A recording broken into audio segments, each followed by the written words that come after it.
Yeah, so today we're starting with 9.7, which is the last spread for chapter 9. So with this, we will be finishing chapter 9.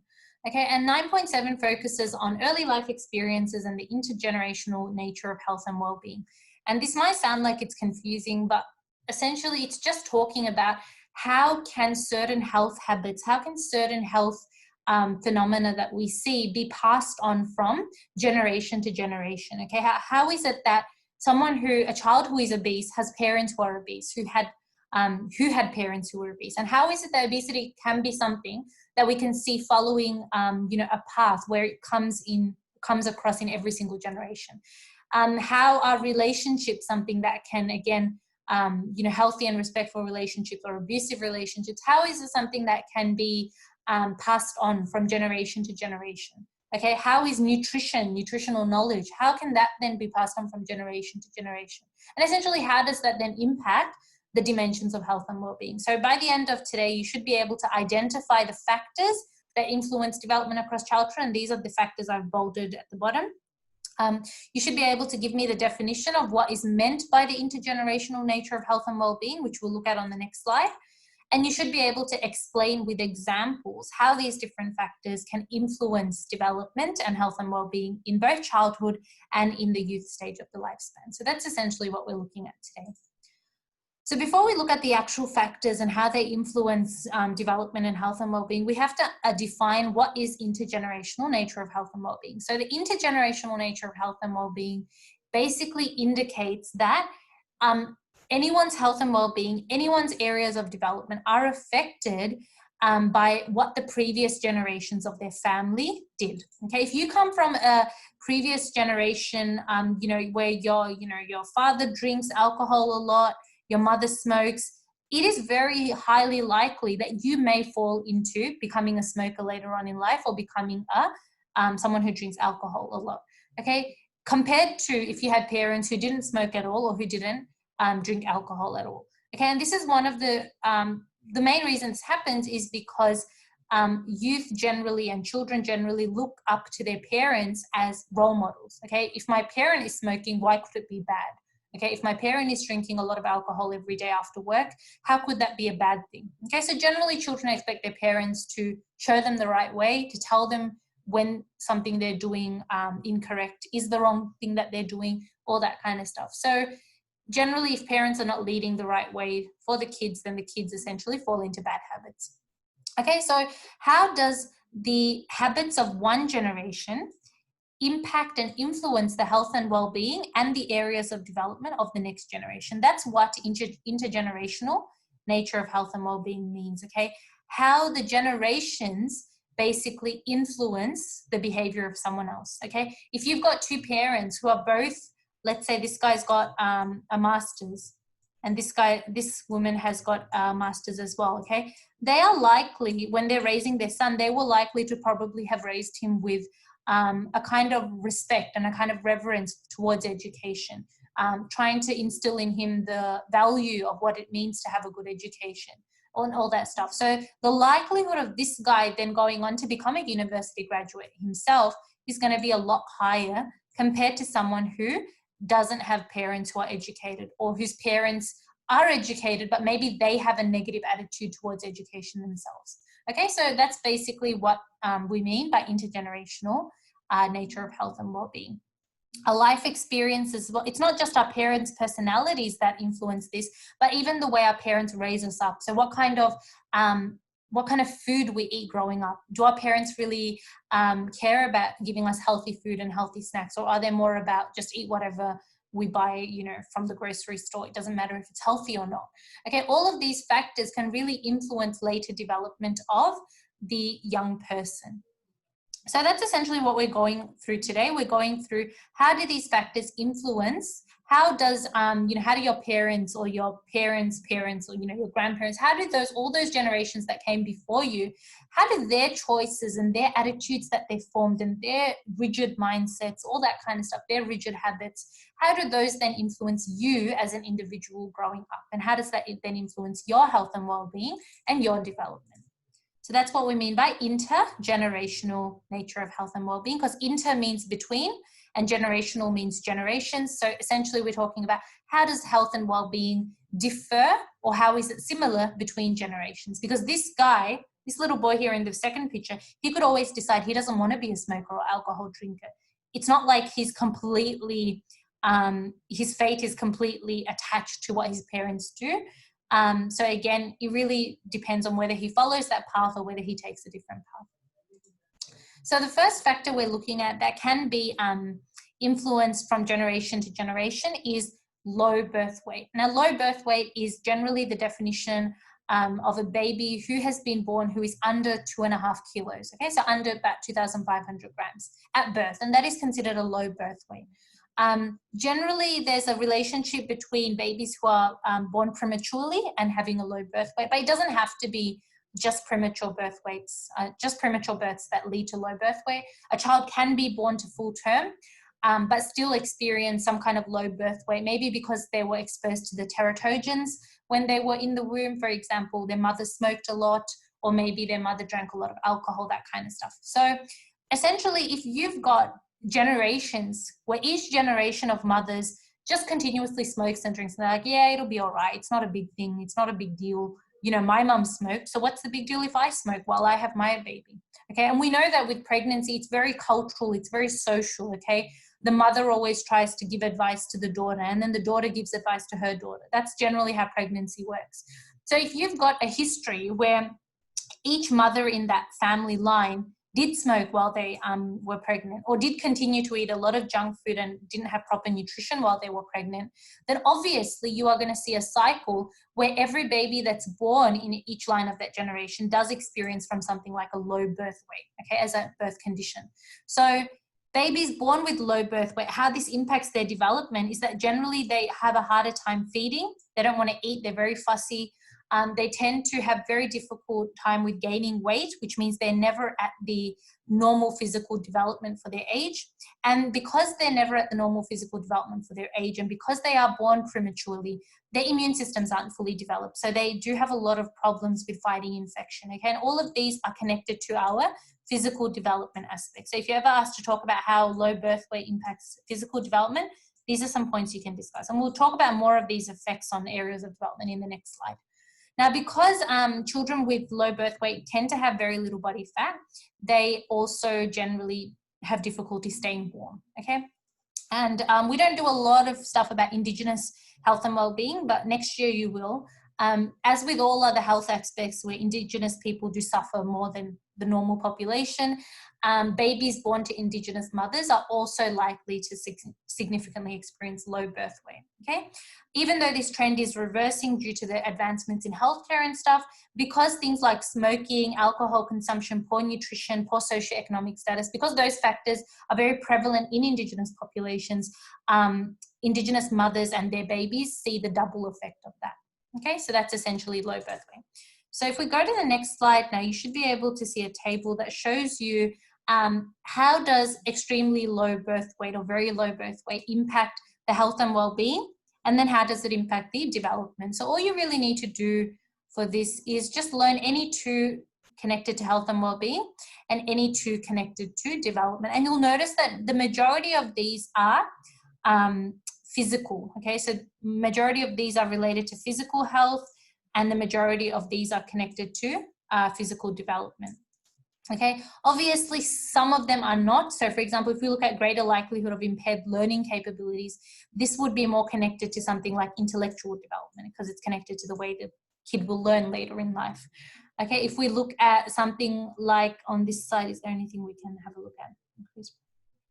Increased risk of bradycardia. Now, all of these are pretty much physical health and well-being. So yeah, all of these would be physical health and well-being. So essentially, yeah, just learn any two from impact on physical health and well-being, any two on development.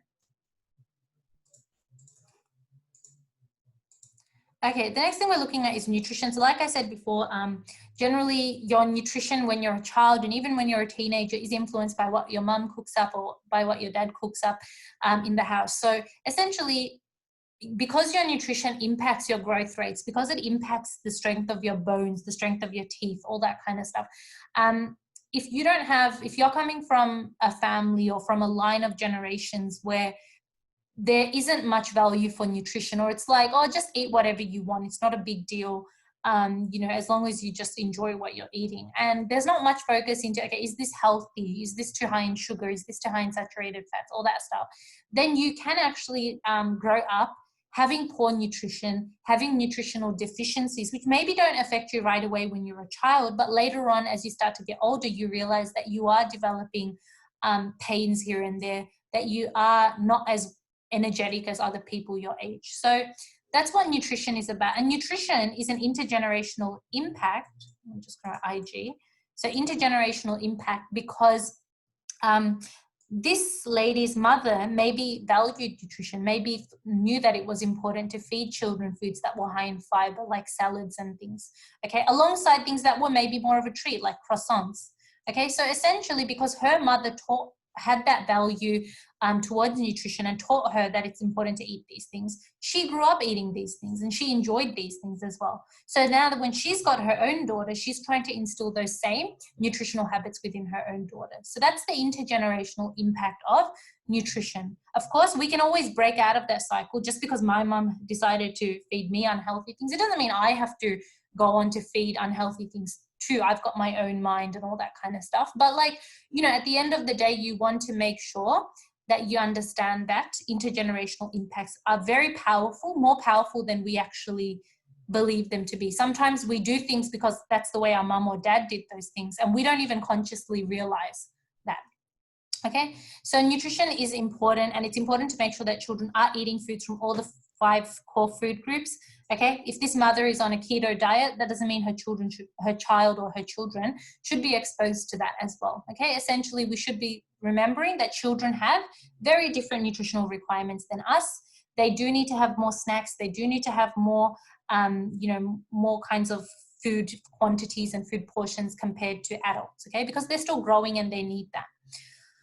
So it's important for parents to have positive intergenerational impacts, not negative ones. Obviously, not having takeaway or Uber Eats every night, eating together at the dinner table, promoting dinner and eating as a social activity, drinking more water, and not like just giving your child a can of Coke or a can of Fanta every time they're thirsty, but giving them water, making them understand that water can be yummy, can be a refreshing beverage. Okay, so essentially that's how nutrition can be impacted by intergenerational nature of health and well-being. Overweight and obesity. Now, this is probably the easiest one for you to understand. If you've ever watched a documentary, and remember when we were watching those documentaries in class, when we were in school, once upon a time, we actually watched a documentary about overweight and obesity. And a lot of you noted that some of these kids, their parents were actually feeding them things that were unhealthy. For example, one of the mums, her child would keep, that little girl, I don't know if you remember, but she would keep fussing and saying, Mom, I don't want this, I want more potatoes, I want more this, I don't want salad. And so essentially the mum, just to shut the kid up, gives the kid more potato chips, or gives the kid more, or more junk food, to just basically make them happy. And that is what can then lead to an intergenerational impact of overweight and obesity, where not only the mother or the father is obese or overweight, but the child starts to also develop those bad habits, bad nutrition, poor exercise, and start to become overweight and obese themselves. So remember that children's dietary habits, children don't just, wake up with an encyclopedia of like nutrition in their head. They obviously watch what their parents, caregivers, siblings do. If they see their parent munching on carrots and hummus like as a snack, they are likely to also do that themselves. Okay, it's all about modeling healthy behaviors. So obviously, just to summarize the rest of this PowerPoint, we have to remember that children generally look towards adults to see what is correct behavior, whether it's overweight, obesity, whether it's, smoking, whether it's alcohol consumption. If their parents generally say that, okay, it's not good, to a certain extent, the child will understand that from a young age. Maybe not in adolescence when they become more rebellious and stuff, but generally from a young age, they might understand that that is not the right thing to do. And remember that children who are obese as children are going to be obese as adults as well. Okay, if you're obese as a child, the actual statistic around whether you will go back to a healthy weight when you're an adult is actually quite low. most obese children grow up to be obese adults as well. And this is why the intergenerational impact relating to obesity and relating to kids being overweight is really quite dangerous and concerning. Okay, especially because we know all the kinds of diseases that obese children will be likely to develop, either while they're still children or even later in life when they become adults. Okay, so essentially that is what overweight and obesity is, and how the generations that come before you can actually promote this. Okay, if you're deciding to take, one serving of pasta, but then your mother and your grandmother are like, what are you doing? Why are you eating so little? You're not going to be able to grow properly. But you took the healthy amount of pasta, then obviously portion control is out the window. Obviously, those kinds of certain nutrients that you should be having, you're having in over consumption or excessive amounts like carbs, when maybe you don't need that much. Okay, so essentially the intergenerational impact is apparent here as well. Okay, so now we're looking at obesity, health and well-being and development. So short-term consequences on health and well-being. Okay, we've already learned about these. Some of these are physical, some of these are mental. So if you look at low self-esteem, that's mental. Poor relationships with others or getting bullied at school because of being obese, that's social. What else do we have here? Cholesterol levels going high or being abnormal levels are physical. Okay, all these stuff. So there's different things here. Just learn any two from the impact of health and well-being. And then we've got long-term consequences on health and well-being. So obviously you're at an increased risk of dying early because of diseases, because you have poor self-esteem if you're obese as a child, and later on if you become obese as a teenager, you're likely to have poor self-esteem, and that can lead to all kinds of mental disorders like depression and that kind of stuff. So essentially, it's never a good thing to be obese when you're a child, but if you've got parents or you've got grandparents or even like relatives who kind of promote certain behaviors that can lead to obesity, like high portion sizes, low physical activity, eating certain problematic food groups like high amounts of fats or high amounts of carbs, that can then accelerate the risk for you. Okay, so that's basically childhood obesity. And I believe that the last two things we're going through are early relationships. So we already looked at this in chapter 8, so I'm not going to go through it in too much depth. Early relationships are important. And the simple idea that I want you to take away from this slide about early relationships is that this boy is likely to have supportive parents if his own parents were supported by their parents. So essentially what that means is that if this boy's grandparents were kind to his mother, were kind to his father when they were his age, they are likely to grow up with this understanding that it is important to have a parent that cares about you. It is important to have a parent who looks out for you. And so when his parents eventually became parents to him, they knew how important it was to give him that supportive and nurturing environment.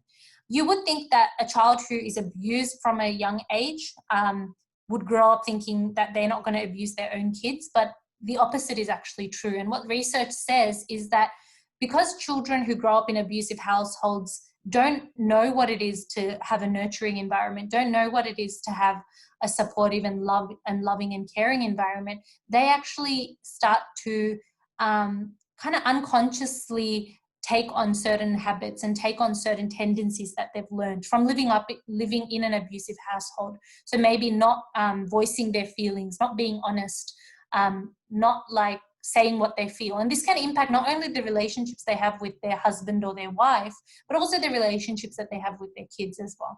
So those early relationships that you have are intergenerational, because the relationships that your parents had with their parents impacts the kinds of relationships that they're going to have with you, okay, and what they understand as being a healthy or unhealthy relationship.